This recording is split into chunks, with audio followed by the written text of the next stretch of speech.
So now we're hopping into bullish versus bullshit. I have to say that real slow, or else I'll mess it up. But I wanted to get your guys' thoughts on Spy. More towards the end of the year. Like, what do we think Spy is gonna do? I know I have my own opinion, but Shark, do you have any opinion on what we see Spy doing by the end of the year here? Sure. It's a very, obviously, it's a really interesting market overall, and, especially from a macro perspective, what's going on right now. Obviously, we had the pandemic, which was a very unique situation.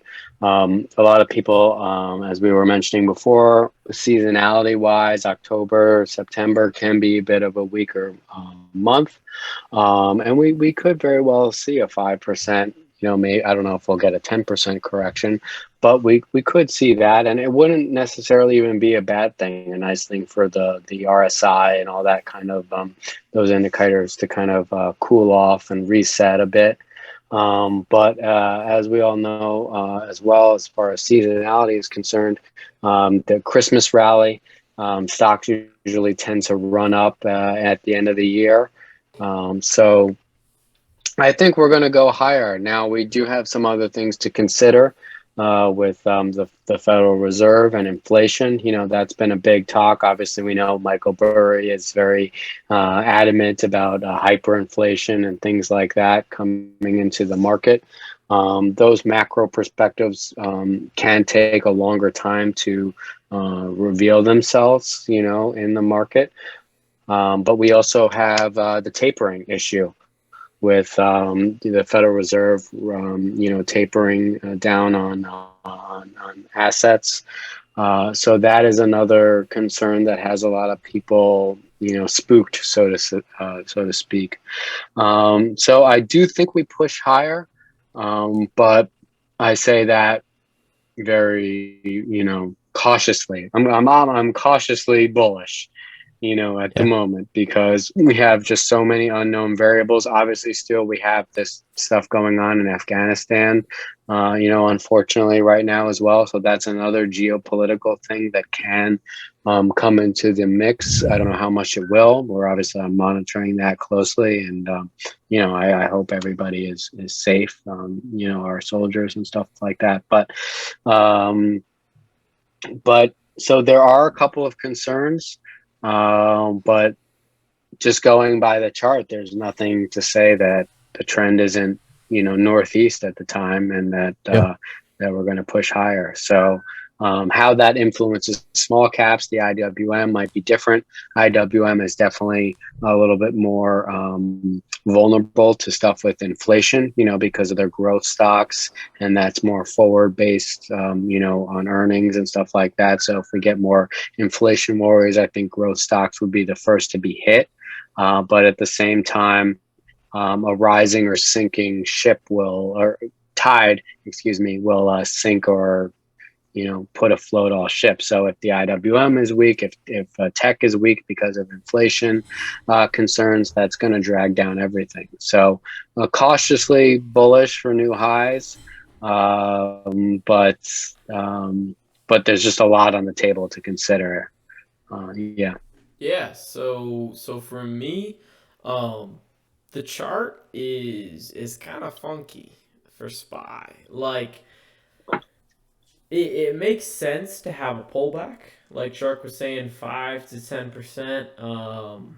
If more, I'd be surprised. Like I feel like the chart is screaming slight pullback, but I don't think this chart is screaming we need a dip, as in a knife on the daily or weekly for it to make another move. But I think a pullback is good. Like I think a pullback would ensure IWM continuing the way we need it to go. And I think a SPY pullback would kind of recharge those growth stocks that we need. And the growth stocks push the penny stocks, which a lot of people don't understand. Growth stocks are the kind of um, driving factor that penny stocks in that same sector need, because there's a lot of sectors that can move and a lot of sectors that can move by themselves. but the driving part of that sector is the large caps that we see moving there.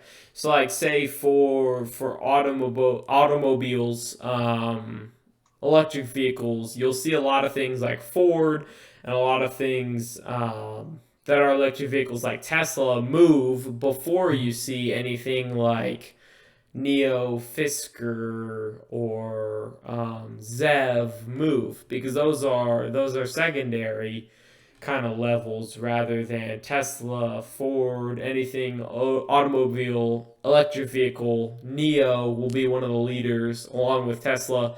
Um, just like SPY will be a leader alongside IWM or QQQ.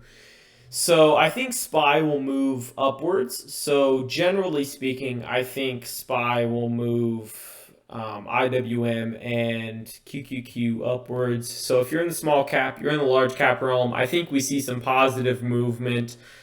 SPY, I'm gonna say bullish overall. Bullish is the way I want to go on this. I don't think it's bullshit at all. I think SPY is gonna keep moving. There will be a pullback at some point. No one can predict the pullback. No one can predict the correction that we're gonna see. We need a correction. It's gonna happen, but don't bet on it. Don't be the person who says SPY correction is gonna happen this week. You're gonna lose money if you put money on the puts on that. Be the person who just has a slight hedge waiting, but also is betting long most of the time. Because I think SPY moves upwards. I think IWM moves upwards. I think QQQ moves upwards. I think XBI move upwards. Yeah, that's just what I think. I think the market moves upwards. So be ready for that. Expect that, and kind of just anticipate that into your swings. That's what I have to say on that. Yeah, and Hey, I would also say that, right now it's really kind of a day trader's market. You don't want to, at when SPY and the markets are at all-time highs, you don't want to be putting on a lot of option swings, especially, small caps again can be their kind of own world, onto themselves. But as far as options and swing trading, I'm really kind of advising not to put on too many new positions right now because, yes, we might be at a top. Yes, we might not be, but the risk to reward isn't that favorable. So even if a stock is beaten down, I would still caution a little bit about having too much in the swing portfolio. It's probably still best to manage your risk and err on the side of caution. Specifically at this time until yeah, we see a reset, and then you can go shopping. So I wouldn't be picking too many swings at the moment, personally, but. yeah. I've touched on this before regarding SPY, and it's kind of crazy when you look at the chart. So I'm going back to May 19th. We have a dip, and then from May 19th to June 20th, we have an uptrend, and then June 20th we have a dip. From June 20th to July 19th, and we have an uptrend. Then we get another dip from July 20th to August 19th. We have an uptrend and then a dip. So I said this before. You see, it's almost a month to the day where we have a dip, a pretty big pullback, not a big pullback, but a decent sized pullback, and then we start an uptrend. This last little pullback was August 19th. So what does that say? September 19th, September 20th, we're going to get a little bit of a Right. pullback. Yeah. It's crazy that it's worked out that way the last 4 months. I Yeah, think, that those patterns like that are definitely, I think, worthwhile of keeping note and, keeping a journal of how the market is moving like that, having that awareness of those kind of, you know, macro trends like that, and not yeah, even, when we talk about the opening morning flush, sells off in the morning and then comes up for later in the day. That's a microcosm of the macrocosm that you're talking about, and also when everyone seems to get really bearish, like you said on the 19th when SPY made a huge dip, every time it does that, then 3 or 4 days later, it ends up making new Bounces highs back. again Yep. every time. Now, again, we could say this a little bit might be some manipulation from the Federal Reserve or something like that. However, I remember I did the same play around the 19th when it was selling off a lot. I got a bunch of SPY calls, and 4 days later I sold them for, I think it was 170 something percent. So far, buy the dip strategy overall has been working. But when you are doing that, obviously you want to manage your risk, have a tight stop loss, and make sure if the buy the dip isn't working, that you have an acceptable zone to get out. Just in case. But yeah, good point. So I mean, we've talked a lot of stocks here. Shark, what are your hobbies? I mean, what do you do on the weekend? I know you watch a lot of UFC because me and you, Teddy and Shark, me and you talk UFC in kind of a group chat that we have with some other people. But what do you do kind of outside of stocks? I mean, on a weekday, what do you find yourself doing at the nighttime? Weekends, what do you find yourself doing? Kind of what are your most enjoyable things that you do outside of trading options and stocks? Sure. Well, kind of as I mentioned before a little bit, I kind of come from more of an artistic kind of background, so I am also a musician. I've been separated from my bandmates at the time, but I've been working, on my own on music. So that's definitely a big thing that I'm What kind of into. music do you do, man? Um, well, it's, I would say it's kind of a blend of different styles, I guess, as a lot of, musicians or whatever say, but a little bit of surf rock from the 60s, a little bit of modern contemporary stuff. I've got a lot of influences. Like as a kid, I grew up listening to Elvis and stuff like that. So it wasn't that too common, in the 90s. Yeah, it's kind of a mix 60s with some newer influences, but I have a really eclectic taste, from classical all the way down to stuff from the 30s and 50s and 60s. So kind of like to blend that all together and try to come up with something new. That's awesome, Um, man. but other than that, I'm a big reader.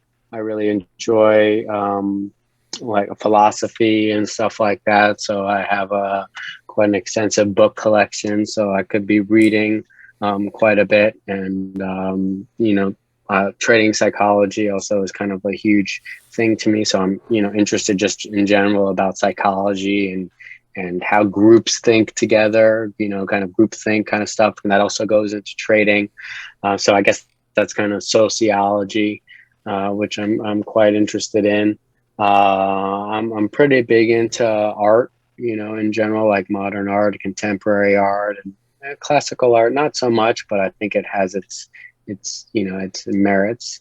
And Other than that, I enjoy teaching. I guess it's not really related to trading, but I work with traders in the Shark Tank, my chat room, helping them expand their knowledge yeah, just I like helping people on this journey, and that takes up a lot of my time, to be honest with you. But I try also to get outside, get away from the screen, as we're so attached to these numbers and kind of this one way of thinking. I definitely enjoy time away from all that. Either going down, I'm in Florida right now, so either going down to the beach and just enjoying the sunset, enjoying the feeling of sand between my feet, even enjoying the water, stuff like that. That's just totally a different vibe or mindset than what we have to deal with as trading. And I think that's really important for traders, because you can so often, especially if you're losing a lot, because I've been there, I've blown up 3, 4 accounts, in my career before I started to be able to be consistent. is knowing that you're not your P&L, that's not your self-worth, that's not anything that's really meaningful in the bigger picture of things. So getting away and just enjoying really what what you can experience as far as that kind of, wishy-washy stuff, is worthwhile, and I think important to your success as a trader too, because being able to step away or take a break from the market, um, and enjoying those little things, whether it be being with your family. Luckily, I'm in Florida now, where my family is. So, and I normally live in New York. So, right recently, since COVID, I've been able to spend a lot more time with my family, which I wasn't able to before. It's been really nice to me, and really, special, just creating those memories. So, I've been really enjoying that as well. But yeah, that's kind of it. Yeah, man. I mean, personally, I think enjoying that time away from trading is the biggest thing possible.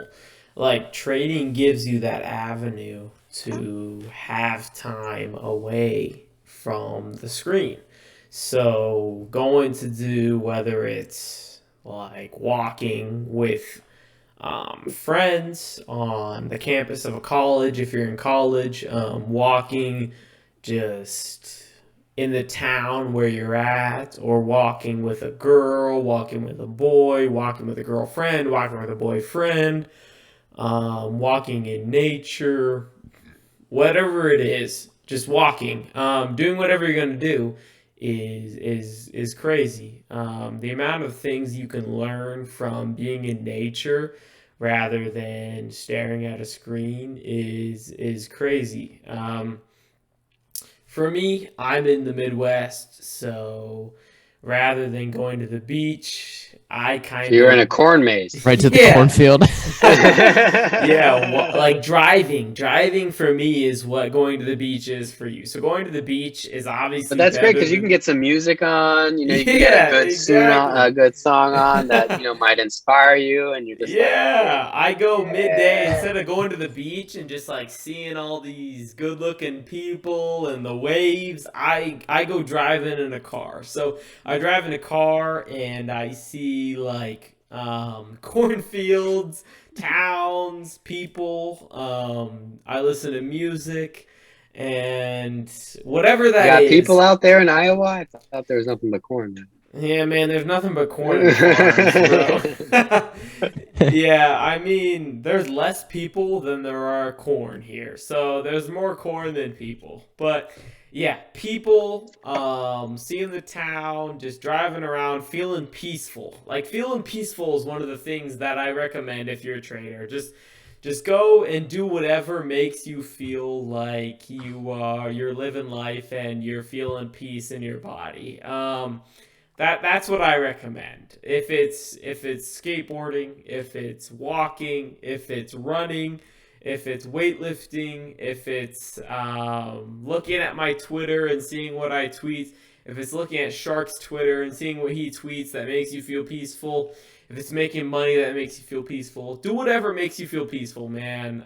For me, it is kind of just going for a run, coming home, seeing my cats, and finishing everything up, and it makes you feel peaceful. So whatever you got to do to make you feel yourself feel peaceful, do that, and then come back to trading as a kind of a secondary layer, and then you'll be way more successful. That's what I've realized. Trading is first, and then secondary. I'll do things that make me feel good, come back, and then my trading will be extremely successful on that kind of that first level, but also it's a second level. It's a second level as in the trading comes after I make myself feel good. So I make myself feel good, I come back, I trade, and then things go better, which I recommend highly. Like Shark was saying, things that make you feel good, things that make you kind of have a good day will make you trade better, which I recommend highly. Make yourself kind of go through the day and have a good day, and then trading will come kind of um, as a kind of just feel good thing. And what do you got to say about that? The only thing I want to say really is like it can get overwhelming. Like I know when I first started, I didn't have a mentor or anything, and it was like it was during right when COVID hit, and I'm like, oh shit, like I want to dedicate my life to learning about this, and it was 8 hour days sitting at home, not doing anything but researching and learning how to trade. It's like I wasn't doing anything else. I stopped going to the gym. I stopped doing things I like to do. You got to take a break here and there. Like this can't be the only thing that you're doing because one, you'll overtrade, and two, you'll exhaust yourself, and you'll start to hate this. So you got to find the little vices you have and the little hobbies you like to do. I know for me, it was this entire summer I played baseball. That's what I was doing. It ended like a week or two ago, but every weekend I looked forward to playing baseball. I golf like 5 or 6 times a week. It's find something you enjoy to do and then do it to and just forget about the market because that can't control your life. Like, yeah, we all want to be successful and we all want to make money, and we see people flashing cars and watches and whatever, but like it's not it's that's not reality. Like find something you want to do. Don't cut out hobbies, don't cut out spending time with your family and stuff like that. um Prioritize like living life first, man. yeah. Prioritize like paying your rent and being able to have a decent car and having whatever it has, before you prioritize being able to have those lavish things. Like Ant was saying, like it's not realistic to have the nicest car, the nicest phone, the nicest whatever it is, the nicest college, be able to go to whatever. Just prioritize being able to live your life before you prioritize anything else. Well, even that or having the nicest things, I mean, that doesn't even matter. You could have okay things, but if you're giving back to your community as well, I mean, for me also too, when I was in the city, I would volunteer to help people that were like blind, basically, and giving back to people that are also less fortunate than you is also another great way of kind of making yourself feel good, doing something for the people that actually need the help. And I think a lot of times, again, through FinTwit and obviously advertisements on YouTube, that it's all about the money and all about this, but it's not about that. Money really is basically a tool to be able to do more of the things that you love even more, the things that are deeper are more important to you on a deeper level. As I Yeah. mentioned before, I was didn't care about money, came from, like I said, I'm a musician, and that was really more of my goal or whatever in life. And then I figured out that that basically meant me being poor. But I'm able to take my family out to dinner now, which and pay for the bill, which I could never do before. I overdrafted my bank account more times than I could even, want to admit. But now that's not really an issue. Or now I have the time to be able to take off and to be able to give back to kids. I also volunteered to help the kids soccer team in the city and stuff like that and coach that.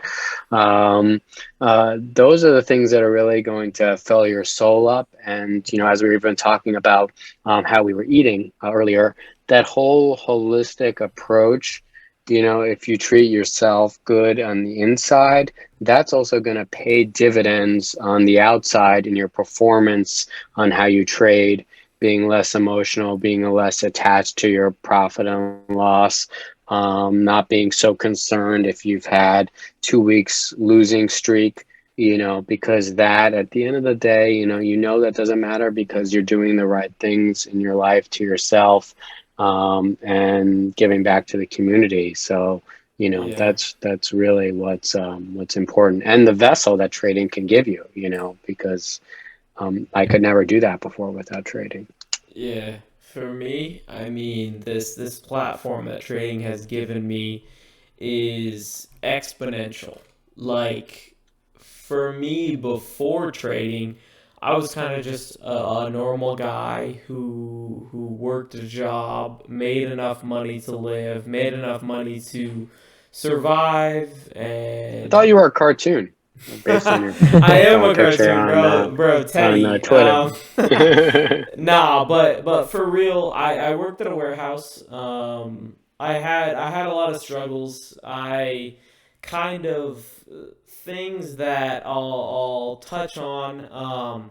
I donate 10% of my monthly earnings to two things. First is homelessness in America, because I believe that homelessness is something that people come upon innocently. I think that people come upon homelessness as something that they're chasing their dreams, they're doing something, and man, they just get put in a spot where homelessness is something that they have to kind of take upon. And then secondly is suicide. I don't want to go upon this too much, but suicide in America is a big issue for death, and I think that's a horrible thing. There's a lot of mental health issues. I'm a psychology major. Ant is a psychology major. We've seen a lot of this. There's a lot of mental health issues in America for many reasons, but suicide is a big issue for men in particular, women as well, for um, ending their own lives, and I donate a lot to that because I think that's a huge issue, and I'd rather people not have to deal with that. It's a hard issue for me to talk about, but suicide is something that is a major issue in America, and it's something that is close to my heart, something that matters to me, and something that I put a lot of money towards every month. 10% of whatever I make. So 10% goes to homelessness, 10% goes to suicide, because I think that that's something that both of those things are major issues in America, and I'd rather spend my money paying that than I would rather spend my money paying whether it's gas, whether it's my rent every month, whether it's buying things, whether it's taking me on a vacation. I'd rather spend my money on suicide awareness and homelessness. But yeah, moving on towards any of that, I want to get into some DD. So I do a lot of due diligence on companies in the small cap realm, and this week I expanded my portfolio to an OTC, a over the counter. Yeah, so you're about to hear about it. Wow. Yeah, I got about 2 or 3 minutes to talk about it because I don't want to take too much time, but it is UMGP, which is an NFT play with a lot of upside and unbelievable partners. So NFTs have been a hot commodity recently, and I'm sure you've heard about it. They have kind of been going for 200, 300% what people think they're worth. And this company has some absolute crazy NFTs to talk about. So they have NFTs for Kim Kardashian, Justin Bieber, Mike Tyson, Rashad Evans, and Rashad. exactly, bro. Like UFC, boxing, singing, and reality TV.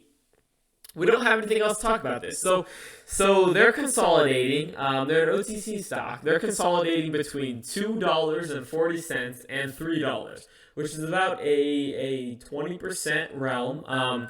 It's a 20% kind of volatility area, and their volume is indicating something big. It's been increasing over the past 3 to 4 months.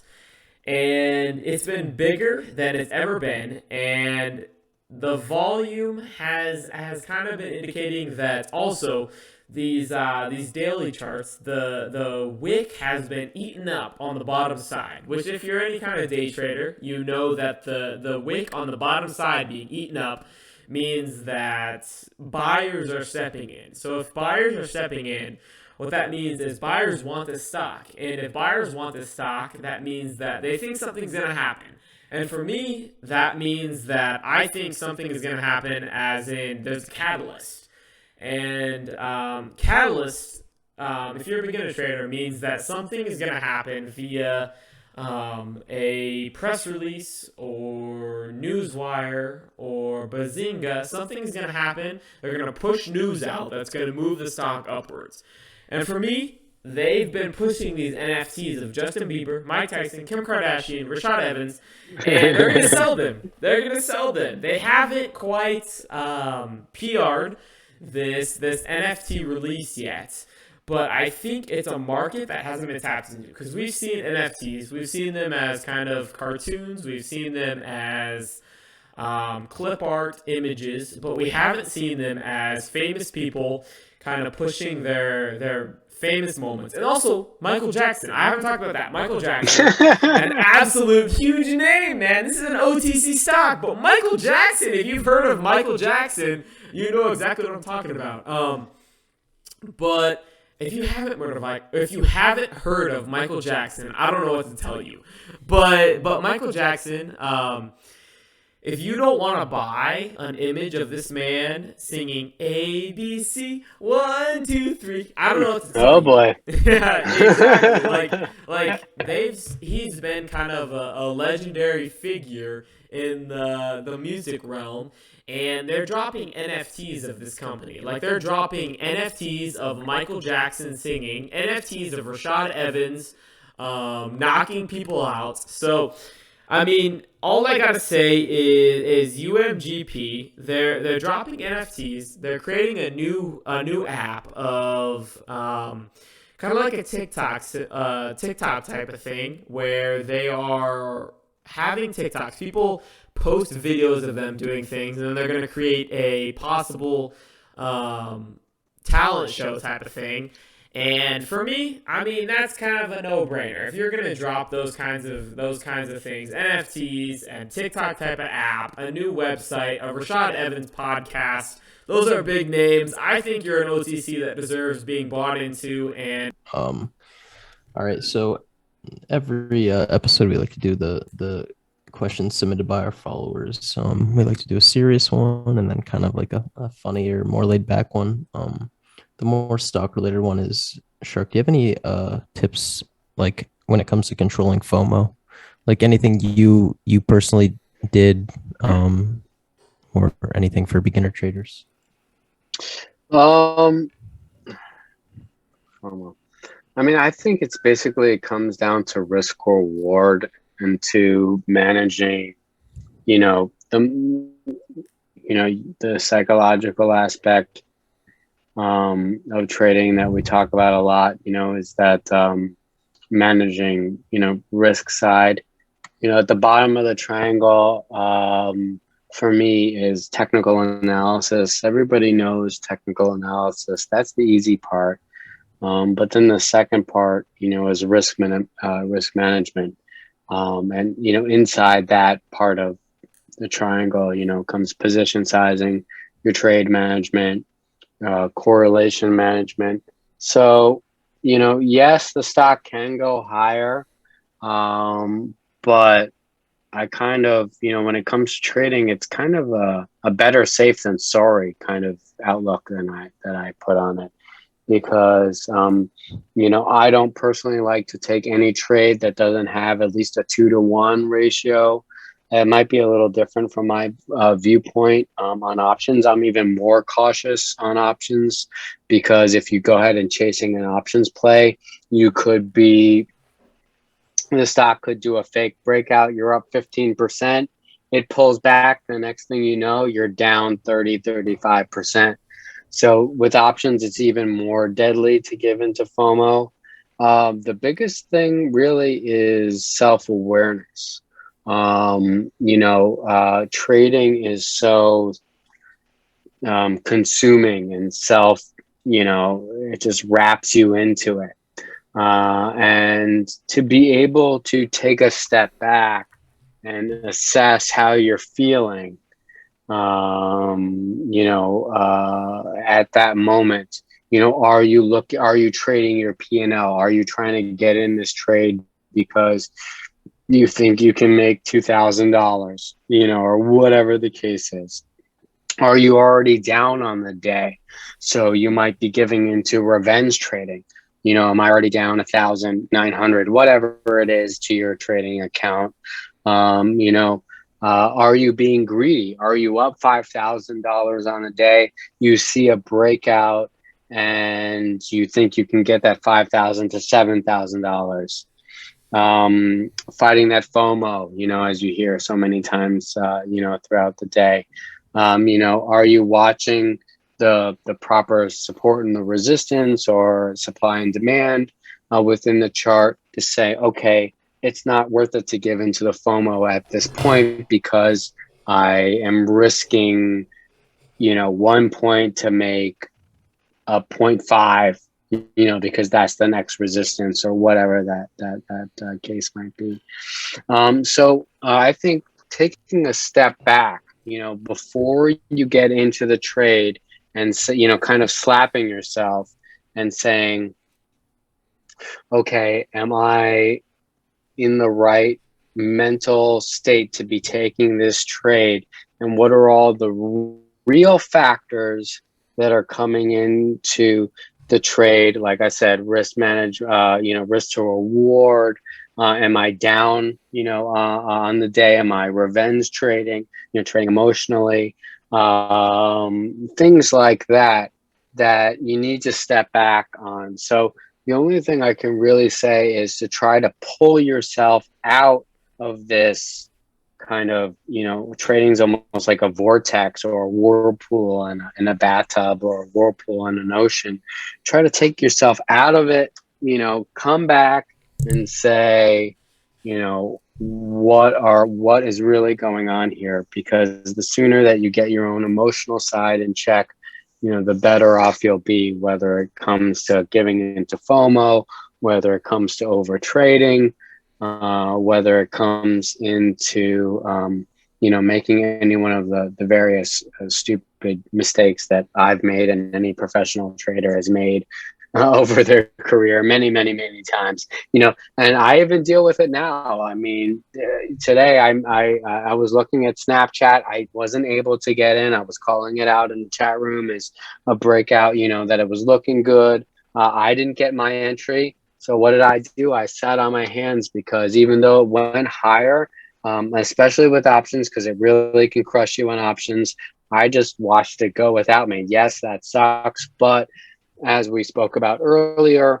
what can I learn from it? I said, okay, if I see X, Y, and Z next time, I know to take that trade beforehand. So I still take a missed trade into a learning experience, and to know even if I don't profit on it this time, it sets me up to be able to profit on it in the future. And that's okay. That's still a win. Because if you take it and it doesn't work, well, then it's just a loss, and there's nothing, yes, you can obviously take learning lessons from that. But I think the biggest thing in battling FOMO is to be able to pull yourself out of that whirlpool, so to speak, take a step back, go through your mental checklist, which I like to have.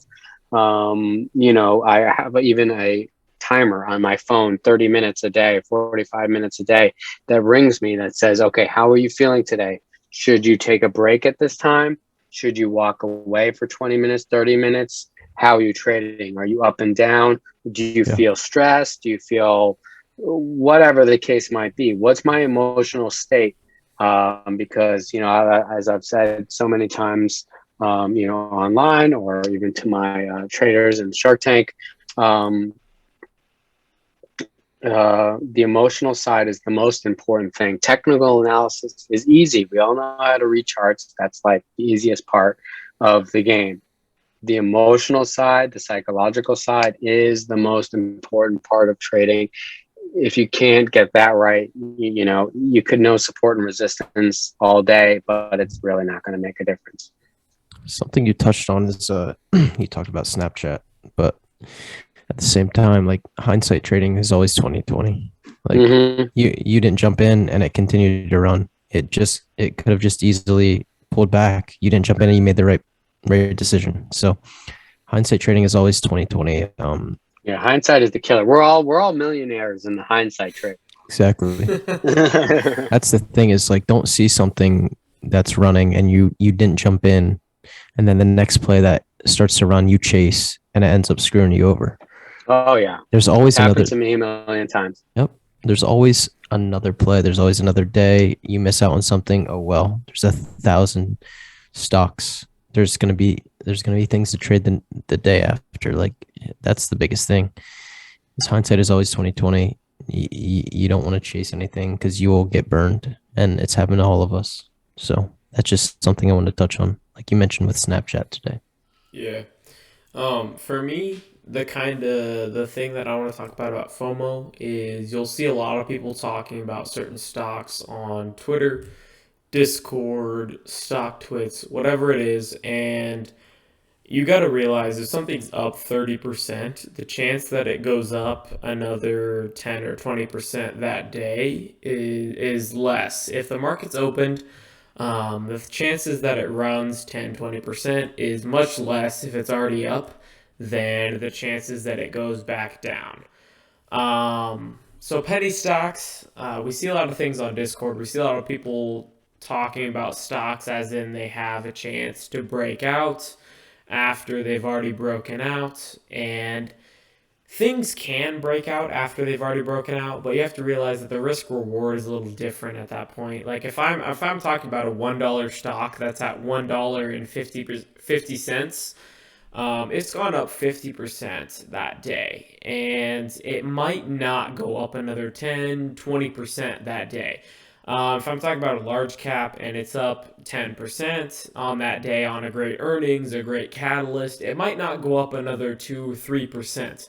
So you just need to take that risk reward into consideration at that point, because if it's up a lot, there's a chance it might not go up anymore.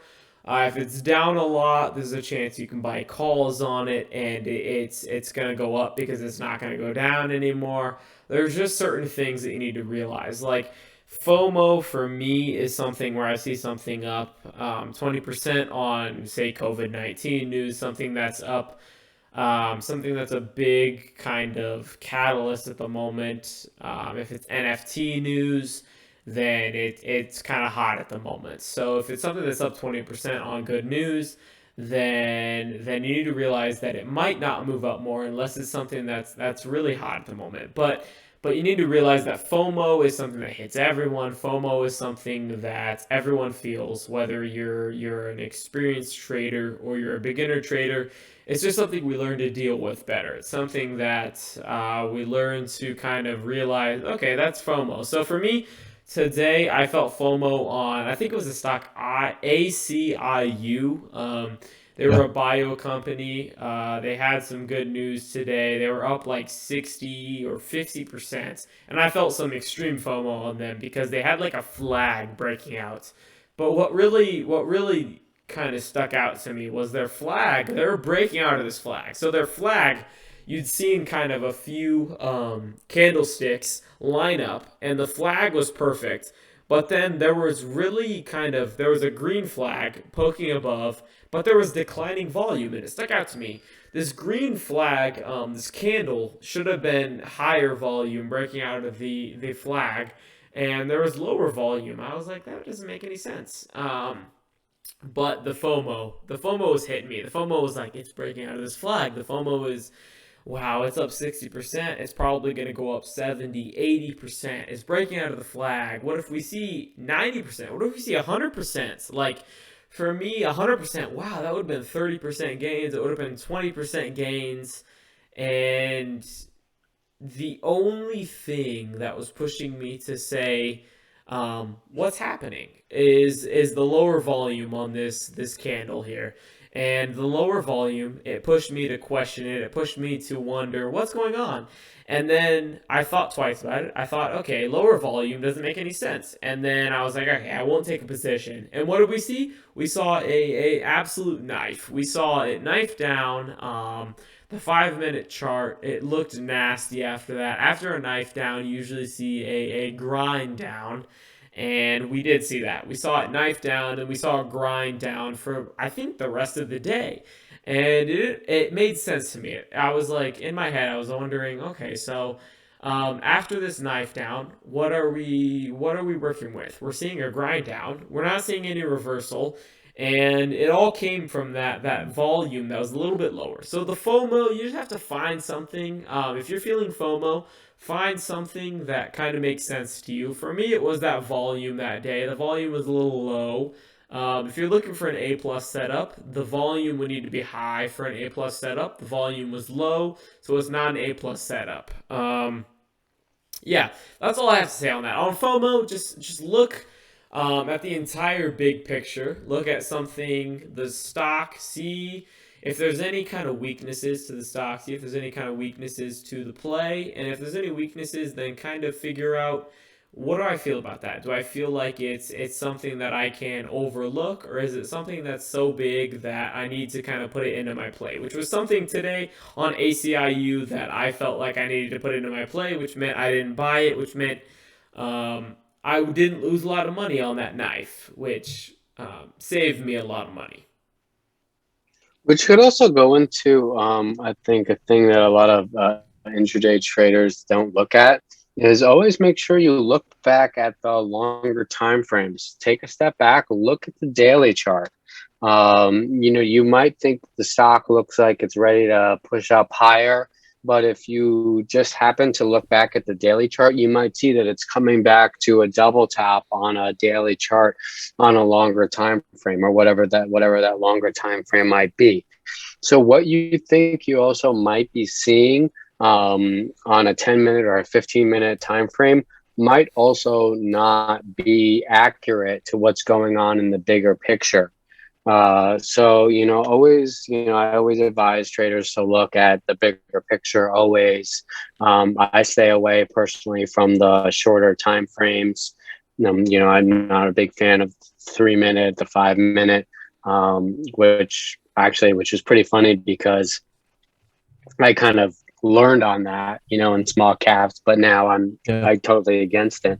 But look at the bigger picture too, because you might think that it has more room to run, but if you only looked at the daily, you could see that it triple topped at this 875 if it's a small cap or whatever the case might be, multiple times. So what are the chances that it's going to break through it again? Well, probably not that likely. So, always make sure you take a step back, look at the bigger picture, get your mental self in check. Okay, am I giving into FOMO? I feel it right now. I have that self-awareness. Let me take a step back. Okay, let me take a step back again. Let me look at the daily chart. Oh shit, now I see that that the stock is trading at 875. I see that it topped out multiple times at $9. 25-cent difference. What's the risk to reward? Do I want to take this trade?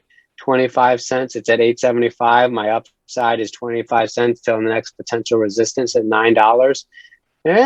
Probably not. That's like a 1-to-1 ratio, So yeah, there it is. That's the thing with FOMO is like you can feel it. Like it's just that feeling. You feel it in your loins. Yeah, you feel it. And when you get that feeling, that's when you're like, oh shit. When you see everyone on Twitter talking about it, it's like that's the time to take a step back. Exactly. That's when, okay, listen, I have this feeling I've felt before. I've got burned before. Everyone on Twitter's talking about it. That's when we're like, all right, let's just relax a little bit, sit on our hands, and realize that there will be something else. The funny, not so serious stock related question for this week is, Shark, is a hot dog a sandwich? Do you think a hot dog is considered a sandwich? I do. Your name's not Shark. I'll give you guys an admission. I've never had a hot dog in my entire life. Never. What, bro? You've never had a hot dog? I've never had a hot dog. I've been at Yankee Stadium and the whole works, or Chicago, which I know are big for that. Wow. I've never had one, but I don't think it's a sandwich personally. Damn. What's your reasoning? Damn. Yeah. See, that's the thing, though. I don't know if I'm speaking from a taste, perspective, which I am totally, ignorant about, but it just doesn't seem like a sandwich to me. So you don't think the bun makes it a sandwich? because that was going to be my argument. But what else would it be? What's the other category that it would be? That's the other thing is, if it's not a sandwich, what is it? But damn, dude, this shit is a little bit overwhelming. Like, for me, it's a sandwich because it's just meat between two buns. Like, it's a meat between two pieces of bread. What it's else is not it? two pieces of bread. It's one. But it's like, it's in between. All right, well, Like, that's getting... See? It is it's one meat piece of right bread. here in between two pieces of bread. It's- What is it? it's one gotta be a piece. sandwich. It is not two pieces. Okay, but it's one piece. That's like a lawyer technicality. Like, it's, you know, like True. that's, you know, but I don't know. It's think not it a is. sandwich to me, but you know, I might be unqualified. Is to, it a sub? Is But a yeah, it's sub. more. Yeah, it's more But- akin to a sub. No, that's a sandwich. Okay, Ant, but what is it then? If it's I a think it sub- is. No. Listen, the glizzy by itself, I don't think is a sandwich, but within the bun, I think it has to be. It has to be, right? Like it's I think it has to be a sandwich. in between. Okay, so But a it's not sub is two pieces. almost a subgenre. A sub is almost a subgenre of a sandwich. I'm It looking up is, sandwich okay. definition. So sandwich, sub, and hot dog fits kind of into that subcategory. Hold on. Sandwich. The definition of a sandwich is an item of food consisting of two pieces of bread. It's So not two pieces of bread. It's Oh, one piece. so then It's it's like- not yeah, a sandwich. by your own definition of it being. Then yeah, it's not a sandwich. then- Then I was wrong. But I think it's a sandwich, bro. It's in between. Okay, so it's not two pieces, but it's one piece, but it's kind of two pieces. Like it's two pieces. Well, you know, I hate to It's say, not. going back on the vegetarian, they're bad for you anyway, so you shouldn't. Yeah, you're gonna feel like shit after you eat one. No, listen. If you eat a hot dog by itself with no bun, that Then you just That- got a wiener in your mouth. Yeah, you just deep throated a wiener down your stomach. Like Michael Scott said to you know, Phyllis, he's like, get that wiener down here, lube it up so it just goes right down your throat. whatever. I don't think it's a sandwich now. I think it's Take it sandwich kind of. I think it's. All right, dude, 2 to I'm 1. with 2 to Shark. 1, I'm with not a Shark. It's not a sandwich. Damn, I'm getting overpowered. All right, man. Well, to end the episode, we always end with a conspiracy theory, and I don't care, bro. Those two shots kind of fucked me up, but but I don't care. We're ending with this conspiracy theory, and the conspiracy theory we got today is: are our phones listening to us? So I got my phone right here. I talked about it earlier. I got a computer. I'm looking at it right now. This whole whatever webcam. That looks is- like a pen to me. I was gonna This say that's a is- pen. this is a pen, but whatever this is the computer. Are they listening to us? Because if you guys haven't noticed, kind of, if you're talking about something, so I was talking about Slim Jims to my girl earlier. I was like, Slim Jims, man, they taste really good. Like Slim Jims, I don't know what they are, blah, blah, blah, blah.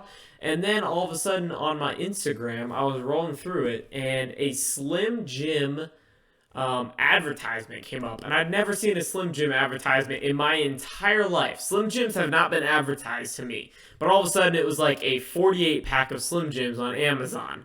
Like, why did that come up? Why is that a thing? Why did it come up? They are listening to you, Yeah, Really? they're listening. dude. Really? I'll have to go on listening. Yeah, You listen, think? every I got day. Sesh already on my browser here. See? Why? So I mean, I'm about to buy some of these tasty wine Hey, coolers you gotta again. buy some right here. Moscow Mule, baby. Listen, So every day I type in Aunt Teddy because that's the YouTube channel name, and for the past 2 months, all my advertisements are stuffed ants, like gigantic stuffed ants. That's They have weird to. as fuck, There's dude. no way. There's no. well, way. now if we don't see one in your background in the next episodes, True. you know, we'll know you're kind of not supporting the cause. True. Yeah, hey man, you gotta buy a massive ant, bro. Like, Yeah, exactly. I think they definitely are. There's no way. Like I've said things to my friends before, and it's came up on my like advertisements. Like there's been things that I've never typed into my phone ever once, and they've came up. So I'll be honest, like Scary. For me, the same exact thing. Like, I've never searched seltzer online because, first of all, if I want to buy a seltzer, I'm gonna go to the store and buy a seltzer. Yeah, I Like, get if it. I want to Yeah. buy, like, whatever it is, like a Truly, a High Noon, whatever it is, I'm going to go to the store and I'm going to buy one. I'm not going to order one online. I've never thought about it. I've never even considered buying one online. But all of a sudden, all these seltzers are popping up on my Twitter, on my Instagram. Why? Like, it doesn't make sense. Like, I've never searched one. So for me, I feel like they have to be. They have to be listening to what I'm saying for them to hear that I want a seltzer. Um, like, It might be intermittent, but you never know. It's definitely a brave new world out there, and it Listen, definitely interesting. for real, it could be them just realizing that I'm a 22-year-old man who's running a podcast, trading stocks, talking about like cool stuff on Twitter, looking up like alcohol because I do look up like bourbons. I want to see what people think of like Crown Royal versus like Johnny Walker. I want to see what people think about that. That's interesting to me. So maybe they see that and they're like, this dude probably drinks seltzers on his free time. I don't fucking know, but whatever it is, like they know that I want to look up certain stuff, which is weird to me, and I don't know if they know that because I'm talking about it or they know that because of just the age I am and the gender I am, that kind of stuff. It's just weird. listen. If I start getting advertisements of stuffed sharks, then you know, because I've never looked up sharks ever. You're gonna get a aquarium, advertisements to go to the aquarium Wait, by you, really that quick you. before we wrap this up, Shark. I wanted to ask you this, but I just forgot. Your name, is it from like something specific, or was it just kind of random? Is there any meaning behind it, or Yeah, actually, there is. Since I was a kid, for whatever reason, I was I guess more getting into the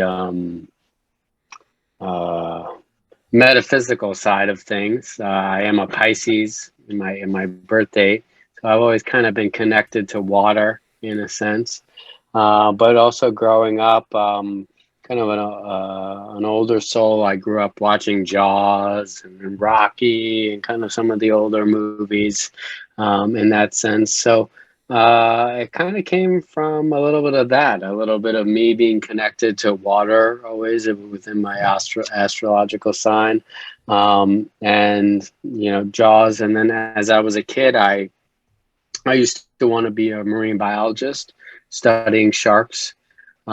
So after that, I had a different name that was related to actually Boiler Room, Love to Rip, that stock trading movie, because that was the license plate on one of the guys' Ferraris. But as I kind of tried to think of something that was a little bit more marketable or brandy, Mhm. I came into shark. So it kind of was a perfect match with kind of where I come from my birthday and from something that was always interesting to me as a kid. So I've always been interested in sharks since I was 12, 13. Love the movie Jaws. And it's apex predator. It's a beautiful animal of the ocean. Unfortunately, it gets a really bad rap on, being a man eater. Yeah. But it really balances out the ecosystem and is really important to the survival of the seas. So, I just love sharks, everything about them. They've been around since the dinosaurs, they've survived since the dinosaurs. I think there's a lot of untapped potential medical benefits that we could learn from them because they don't get cancer. They live really long. So I don't know. I just love sharks, and yeah, that's pretty much it. But yeah, kind of goes deep for me as far as the Yeah. whole love of sharks and That's everything. Yeah. awesome, man. I was gonna say that you have private like one of the best names on FinTwit, as you'd call it. I know there's a lot of names that mean absolutely nothing. But Hey, what about Thick Teddy, man? What do you mean? you don't even watch the show.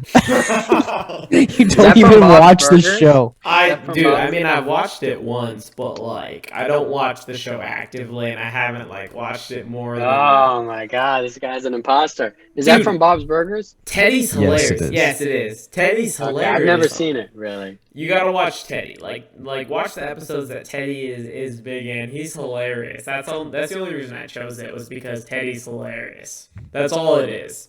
Maybe you relate to his personality in a way. You know. Dude, maybe like Maybe. maybe I should be like, hey, how do I like make a burger out of these children? I don't know, but yeah, it's good, man. But I mean, to end up the episode, to kind of wrap it up, we want to say thank you, Shark, for hopping on. It means a ton to us. We want to have you on season 2. Talk a little. Yeah, thanks for deeper. having me on. Yeah, we Yeah, want to thank you. talk a little deeper on options. We want to have you come on talk some intermediate options. But this was a great beginning episode. So thank you very much for coming on. Yeah, thank you so much for having me. I appreciate it, and cheers to everyone. Trade Yeah, small, cheers. you know. Think big, and don't push yourself. You know, in your trading journey. All good things come to those who wait, and don't give up and keep at it because it's possible. And yeah, just keep at it, man.